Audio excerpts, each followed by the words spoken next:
Baby.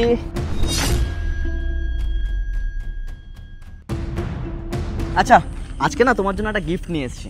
অনেকদিন ধরে দেবো ভাবছি, বাট সময় হচ্ছে না।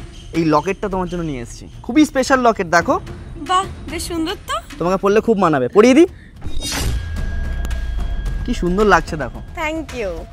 শোনো না বেবি, আজকে না আমার ফিরতে অনেক লেট হয়ে যাবে। তুমি খেয়ে দিয়ে শুয়ে পড়ো। বন্ধুর বার্থডে পার্টি আছে তো, আমার লেট হয়ে যাবে।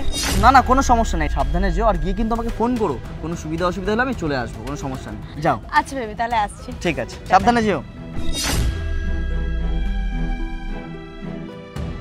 আজকে আমিও দেখবো তুমি কোন বন্ধুর বার্থডেতে যাচ্ছ।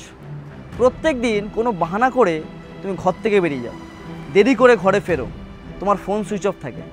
গলায় যে লকেটটা দিয়েছি ওটা কোনো সৌন্দর্য বাড়ানোর জন্য না, ওটা জিপিএস লাগিয়ে দিয়েছি। এই তো লোকেশনও আসতে শুরু হয়ে গেছে। এবার এই লোকেশন দেখে তোমার পিছু নেব, পিছনে দেখবো তুমি কোথায় যাচ্ছ।